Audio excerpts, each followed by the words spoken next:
नमस्कार दोस्तों मैं अभी अभी हक नाम की नई मूवी को देखकर लौट कर आया हूँ। 2.25 घंटे मूवी की टोटल लेंथ एंड इस फिल्म में हमको लीडिंग रोल में इमरान हाशमी और यामी गौतम देखने को मिलते हैं।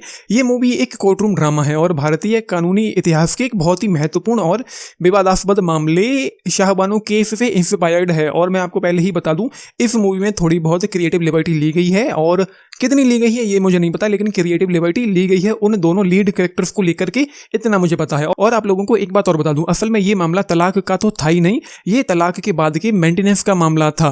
और ये इतना गंभीर मामला कि बिना पुख्ता जानकारी के मैं आपको ज्यादा कुछ नहीं बता पाऊंगा। मुझे बहुत सारे लेख पढ़ने होंगे इसको बेहतर समझने के लिए।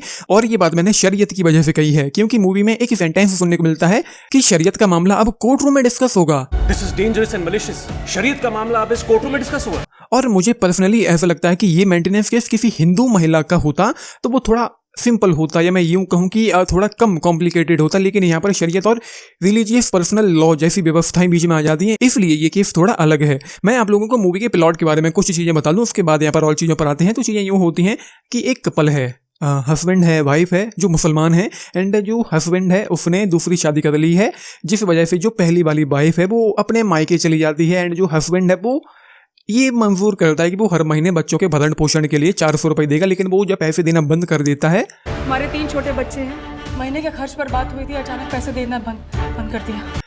उस दौरान वो उसको ट्रिपल तलाक, ये रही महर की रकम, अब आज से हमारा कोई रिश्ता नहीं है।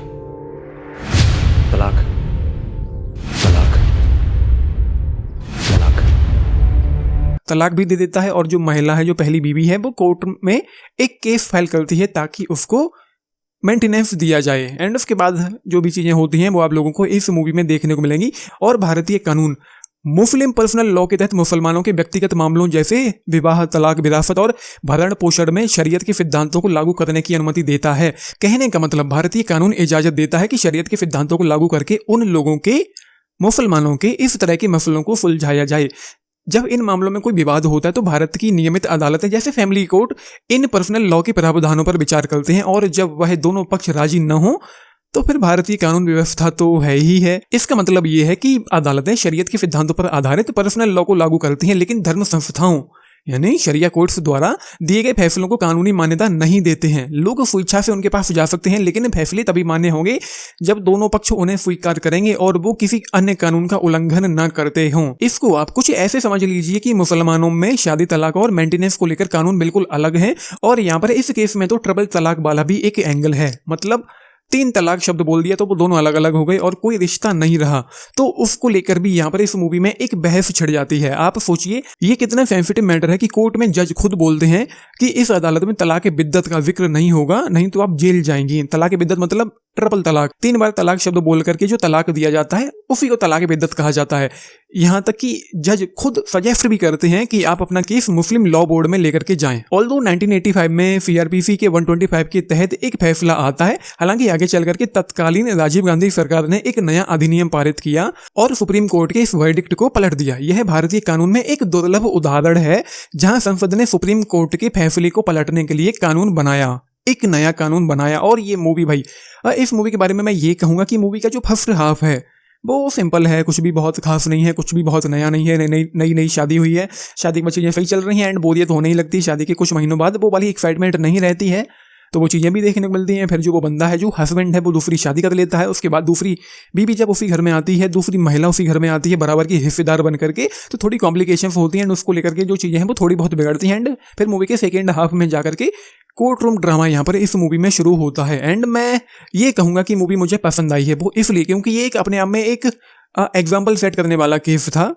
कुछ अलग था जिसके बारे में मुझे उतना ज़्यादा पता नहीं था। ऊपर से जो कोर्ट रूम प्रोसीडिंग्स भी यहाँ पर इस मूवी में देखने को मिलती है वो भी अच्छी लगती है। एंड ओवरऑल इस मूवी में हमको जो कुछ भी देखने को मिला है, उनकी जो परफॉर्मेंसेज हैं, जो स्क्रीन प्रेजेंस है, जो स्क्रीन प्ले है, जो पेसिंग है, जो राइटिंग है, वो मुझे काफ़ी अच्छी लगी। एंड जो मुझे कुछ खास अच्छा नहीं लगा है वो है मूवी का फर्स्ट हाफ, जो 1 घंटे तक खींचा गया है वो थोड़ा ज़्यादा फील होता है, थोड़ा ज़्यादा लगता है। वहाँ पर मूवी मुझे उतनी ज़्यादा एंगेजिंग और उतनी ज़्यादा इंटरेस्टिंग नहीं लग रही थी एंड उतना कुछ नया भी नहीं लग रहा था, बस एक टिपिकल सी मूवी लग रही थी।